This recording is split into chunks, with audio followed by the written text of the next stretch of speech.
नमस्कार, आप देख रहे हैं न्यूज़ 18। मैं हूं आपके साथ रुचिका राज। मिडिल ईस्ट में बारूद की गंध है और ईरान और इजराइल की जंग से पूरी दुनिया का तेल बाजार थर्रा रहा है।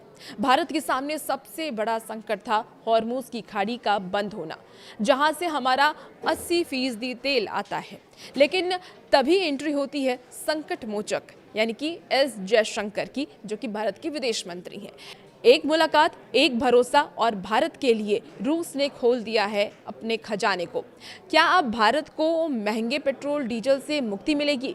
क्या अब जो गैस की संकट है वो खत्म होगी? और कैसे पुतिन ने हॉर्मुज की टेंशन को एक झटके में खत्म कर दिया, आज इस वीडियो में इसी पर बातचीत करेंगे। देखिए, ईरान और अमेरिका के बीच बढ़ती जंग ने स्ट्रेट ऑफ हॉर्मुज को युद्ध का मैदान बना दिया है। दुनिया का 20% और भारत का अधिकांश तेल इसी संकरे रास्ते से गुजरता है। अगर ईरान इस रास्ते को ब्लॉक कर देता तो भारत में पेट्रोल की कीमतें आसमान छूने लगती और सप्लाई चेन टूट जाती। भारत के लिए ये सिर्फ एनर्जी का नहीं बल्कि नेशनल सिक्योरिटी का मुद्दा बन गया था। जब दुनिया मिडिल ईस्ट से उलझी थी, तब भारत के विदेश मंत्री एस जयशंकर ने रूस के साथ मिलकर के एक नया रास्ता तैयार कर लिया। रूस ने आगे बढ़कर के भारत को भरोसा ये दिया कि चाहे मिडिल ईस्ट में कितनी भी आग क्यों न लगी हो, रूस से भारत को होने वाली तेल और गैस की सप्लाई कभी नहीं रुकेगी। रूस ने न सिर्फ सप्लाई का वादा किया बल्कि भारत की सिक्योरिटी को भी लेकर के आश्वस्त किया है कि भारत की सिक्योरिटी को कुछ नहीं होगा। आपको बता दें कि भारत को रियायती दरों पर तेल और गैस देने की बात भी दोहराई गई है। ये भारत के लिए किसी संजीवनी से कम नहीं है इस वक्त जब भारत तेल की कमी से जूझ रहा है, जब भारत पेट्रोल की कमी से जूझ रहा है, जब भारत एलपीजी गैस की कमी से जूझ रहा है। अब सवाल ये है कि अगर हॉर्मुज बंद हुआ तो तेल आएगा कैसे?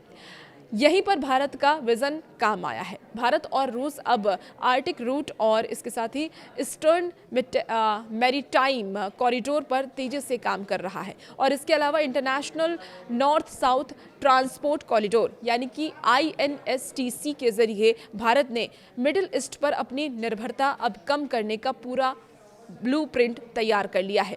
यानी कि अब अरब सागर की लहरें भारत की तरक्की को नहीं रोक पाएगी। भारत की ये डील सिर्फ व्यापार नहीं बल्कि एक कड़ा संदेश भी है। दुनिया देख रही है कि भारत अपने नेशनल इंटरेस्ट के लिए किसी भी दबाव में नहीं झुकता। एक तरफ अमेरिका ईरान पर पाबंदियां लगा रहा है, दूसरी तरफ भारत ने रूस के साथ अपनी ऊर्जा सुरक्षा पक्की कर ली है। इससे न केवल भारत में तेल की कीमतें स्थिर रहेंगी बल्कि हमारी अर्थव्यवस्था की रफ्तार भी बरकरार रहेगी। हॉर्मुज का डर अब खत्म हो चुका है क्योंकि भारत ने प्लान बी तैयार कर लिया है। जयशंकर की इस कूटनीति और रूस के साथ ने भारत को एक बड़ी मुश्किल से निकाल लिया है। आपको क्या लगता है, क्या रूस पर भारत का ये भरोसा अमेरिका को रास आएगा? अपनी राय जरूर कमेंट बॉक्स में बताइएगा।